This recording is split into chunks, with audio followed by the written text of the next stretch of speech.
De gauche à droite, mesdames et messieurs, nous vous présentons Michael Massé et Yves Larocque. Michael s'occupe de l'affichage, il est de la firme Mendes, alors que Yves Larocque est notre juge-arbitre et aussi le grand éditeur, le Pierre Pellado de Québec Quille. Et en parlant de Pierre Pellado, la plupart des gens au quai nous demandent, est-ce que vous ne trouvez pas que François Paré ressemble un peu à M. Pellado? Oui, beaucoup même. Est-ce que M. Pellado est aussi bon au quai que François Paré? J'en douterais. Faudrait lui demander, M. Pellado qui réussit dans à peu près tout ce qu'il tente, faudrait peut-être l'inviter à C'est un abat, M. Pierre Pellado. Probablement, oui, ça Pourrait serait le jumeler à intéressant. François Paré. Thierry Dissegna n'a plus besoin de présentation. Il est d'ores et déjà passé à l'histoire de la télévision québécoise dans le monde des quilles. C'est lui, cet extraordinaire joueur, qui a réussi la semaine dernière une partie parfaite. Et là, on peut vous dire qu'il n'y en aura pas aujourd'hui. Un lancer un peu lent ici de la part de Thierry. Si les gens croient que Thierry avait de la pression la semaine dernière en réussissant sa partie parfaite, croyez-moi que la pression est plus grande encore aujourd'hui, puisqu'il maintenant il a une pression supplémentaire sur les épaules. Je parlais avec lui avant l'enregistrement de la partie et il sait qu'il a maintenant un certain standard à... C'est lui qui fixe le standard, c'est lui qui devient la mesure étalon. On doit le battre, c'est lui l'objectif à atteindre. Exactement. L'homme à abattre, si vous voulez, non pas la quille à abattre. C'est un gars aussi qui, en plus du standard, s'est fixé un standing. Mis à part le standing ovation qu'il a eu, selon l'expression consacrée, la semaine dernière dans ce salon de quilles Aylwin à Montréal pour sa partie parfaite. 12 abats de suite, c'était de toute beauté. François Paré, maintenant, qui a réussi un abat au premier carreau, tente de convertir en un triplé les deux prochains lancers. Un peu mince, ça revient, c'est Oui, bon. doublé pour François Paré. On pourra bien remarquer quand l'allée numéro 3, la boule semble mince à gauche du triangle. Celle-ci revient pratiquement toujours dans la zone de l'abat parfait. Concentration, on humidifie légèrement la paume de la main ou on la sèche selon le cas. Et Paré s'exécute. Mauvais lancer ici. Très, très mauvais lancer. Une démarche saccadée, si vous avez bien pu voir. Et à ce moment-là, le bras ne peut pas suivre le rythme. Et on a un mouvement brusque du bras qui ne termine jamais bien vers l'avant. François Paré, sa moyenne est de 190. Il a déjà été tout près d'une partie parfaite. 297, il me disait avant cette émission. C'est un des plus mauvais moments de sa vie. Oh, quelle belle réserve! Giovanni, on l'a réussi de temps en temps devant nos caméras et c'est toujours plaisant de voir Très, très cette belle réserve réserve. réussie. Comète à droite, les quilles 1, 2, 4, 7. 1, 2, 4, 7 enfouit les quilles 6 et 10. Très difficile à réussir. Très bon lancer ici. Maintenant. Et c'est un doublé pour lui. Croyez-moi que probablement le fait d'avoir réussi un pointage de 9 sur le premier lancer, ça ne peut qu'aider Thierry, puisque maintenant, on sait qu'il ne peut pas réussir la partie parfaite. Il va jouer un peu plus librement. Il va peut-être nous enligner 11 abats, on ne sait pas. Il en est capable. Il en est capable, oh oui. Rappelons que lors de l'émission précédente, la première ici, au salon Aylwin, il avait réussi 8 abats de suite pour terminer sa partie, je pense. Ça faisait longtemps qu'il n'avait pas raté sur la ligne numéro 4. Il s'est relevé un peu rapidement. Vous avez pu remarquer à la ligne son geste, signe qu'il a marché un peu plus rapidement que d'habitude. Il n'a qu'à répéter ce geste accompli autant de fois la semaine dernière et durant toute sa carrière. Répétition du geste dangereux. Parfait. C'est bien réussi. De justesse. 68 au troisième carreau. Aucune faille jusqu'à maintenant de la part des deux quilleurs. Ici, possibilité de 64 au troisième carreau pour François Paré. Par contre, avec un doublé, il peut prendre les devants. On vous parlait de la moyenne de M. Paré, 190. Eh bien, celle de Thierry Dissegna est de 241. Moyenne assez différente. C'est une grosse moyenne, peu importe où on évolue, 241 dans une saison. C'est très, très bon. C'est excellent. Croyez-moi que les gens disent, oui, ils jouent sur des allées faciles, oui, mais faites-le, vous, 2,41 de moyenne. Ouf! Oh, heureusement pour lui. C'est réserve sera beaucoup plus facile à compléter que si les deux quilles qu'on vu précédemment étaient restées debout. Sur la ligne numéro 4, on pourra remarquer que François arrive à la ligne un peu tendue, c'est-à-dire sa jambe gauche demeure très tendue, semble être hésitant, pas certain de ce qu'il doit accomplir comme mouvement. Ici, c'est mieux comme mouvement sur la réserve. Rappelons qu'en vertu du système de bonification, la victoire d'un gagnant de finale est de 1 300 $, mais ça fait tellement de semaines consécutives que Dissegna a le chandail noir, il joue pour 3 000 $ cette finale, mesdames et messieurs.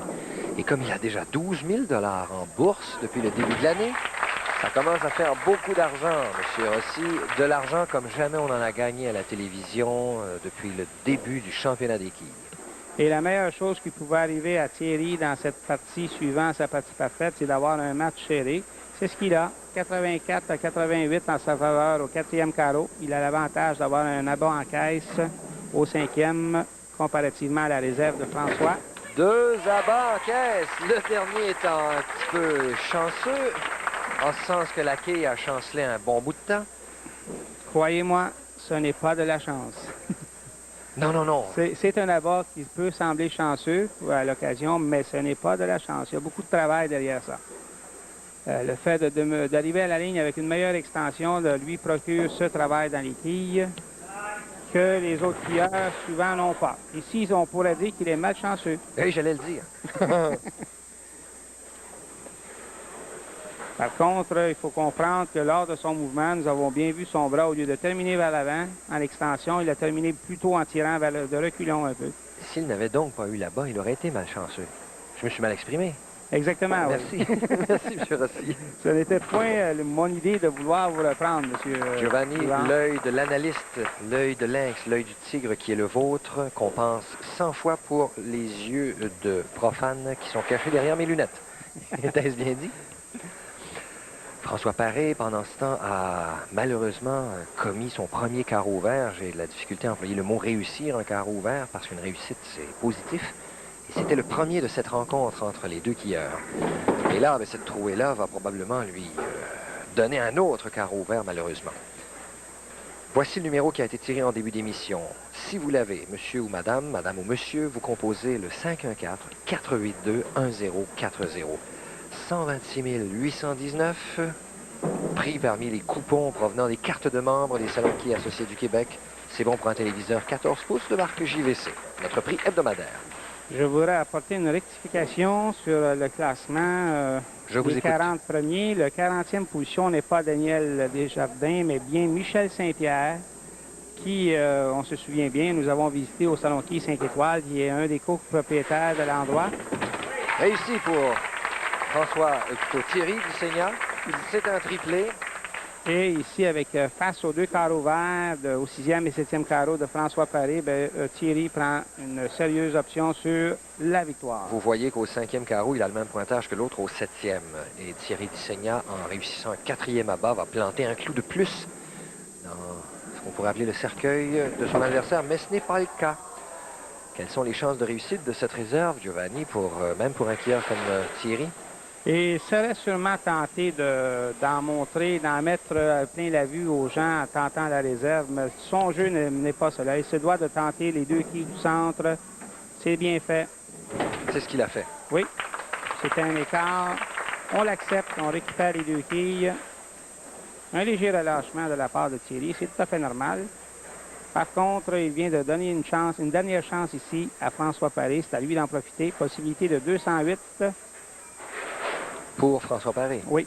Et 233 pour Thierry Dissegna. Oh, il semble un petit peu en déséquilibre à la fin de son mouvement. Vous avez vu? Après les quilles 9 et 10 qui sont demeurées debout sur la ligne numéro 3, nous avons maintenant les quilles 8 et 10. Donc, c'est impossible de récupérer la réserve. Et là, il vient d'abandonner, je pense. Hein? Oui. Là, il vient de lancer la serviette. Oui, et 127. C'est un montant de 3 000 $ qui va se retrouver dans le compte en banque déjà bien garni par les Salons Quilles Associés du Québec, le compte en banque de Thierry. Nous devons vous rappeler que s'il fait 3 000 $ dans ce match, il en a déjà 12 000, il est rendu à 15 000 et il y a ce 40 000 $. S'il n'a pas à le partager, qui s'ajoutera à ça. On répète que la partie parfaite vaut 40 000, mais s'il y a 2 parties parfaites, s'il y a 3 parties parfaites, on va séparer le montant. Ça avait été bien stipulé au début de la saison. Sauf que les probabilités sont assez basses. Oui, ici, François n'a rien malchanceux un peu, beaucoup de trouées, beaucoup d'écarts. Mais il faut dire une chose, c'est que probablement, il n'a pas eu la chance, et en plus, il coupe la réserve ici. Ça sera le plus simple ici au Salon Quai Elwyn, François Paré. Donc, la victoire est déjà assurée par Thierry Dissegna qui défend son titre pour une 6e fois consécutive. Et ce sera avec 2 marques au 9e et au 10e. Un autre simple de 200. Il a besoin d'un pointage de 9 pour réussir un autre simple de 200. Il devient le recordman, toute catégorie. Et même à l'époque de Téléquille, est-ce que vous vous rappelez d'un boursier annuel au-delà de près de 60 000 $? C'est la plus belle argent qu'on voit offrir aux quilleurs depuis mes tout débuts dans le domaine des quilles. Et c'est justement le temps pour tous les autres qui ne se sont pas encore réveillés de le faire. De mettre le pendule à l'heure, le réveil matin, le cadran à quelque chose, je ne sais pas quoi faire. Mais oh, de justesse. Se réveiller le matin, aller pratiquer et commencer à participer au tournoi, l'argent est là. Si on n'y va pas dans le tournoi, on n'a aucune chance au monde d'en mériter. On avait peut-être des excuses il y a quelques années, mais là, avec la formule du championnat des quilles et la force que constitue le groupe des salons quilles associés du Québec, tout est possible. Et devons-nous rappeler qu'il y a quand même une possibilité de 20 000 $ si jamais il réussit à mériter la victoire à la toute fin de la saison. Alors, c'est donc un simple de 233 pour Thierry Dissegna, qui joue régulièrement au-dessus de 200. Voici la fin du match, tout de même avec un abat de la part de François Paré. François, qui évoluait avec un effet de gauche à droite en pratique, a changé au début de l'enregistrement avec un effet, a opté pour un effet de droite à gauche, puisqu'il a vu les autres quilleurs jouer ce genre d'effet. Mais il aurait dû probablement garder sa façon qu'il avait pratiquée, puisque c'est très difficile de savoir qu'est-ce qu'un aller fait quand on n'a pas pratiqué le mouvement antérieurement. Possibilité de 156 avec la réserve ici. Mais face aux 233 de Thierry, c'est très peu. 156, 233, priorité de 77 points en faveur de Thierry Dissegna. Voilà, nous passons à la pause, mesdames et messieurs, de retour tout de suite après.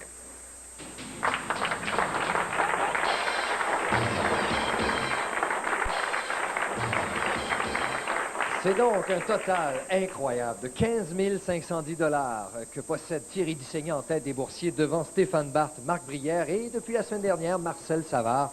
Marcel Savard, on avait beaucoup de respect pour lui compte tenu qu'il devait terminer sa partie alors que vous aviez déjà votre partie parfaite. Giovanni, je pense qu'il faudrait revenir à la base. Qu'est-ce qui a donné le succès de notre ami Dissegna? Oui, Thierry, on voudrait savoir, peut-être nous parler un peu de ta façon de pratiquer et les heures de pratique que tu as mis jusqu'à maintenant. Ma façon de pratiquer, c'est une pratique sérieuse. Quand je pratique pour la Ligue, c'est 2 heures, puis pour les émissions, c'est au moins 10 heures semaine. Merci Thierry, on a bien hâte déjà la semaine prochaine pour voir à nouveau le brio de Thierry Dissegna. Mesdames et messieurs, c'est déjà tout, mais dès la semaine prochaine, une autre émission du championnat des quilles. Au revoir.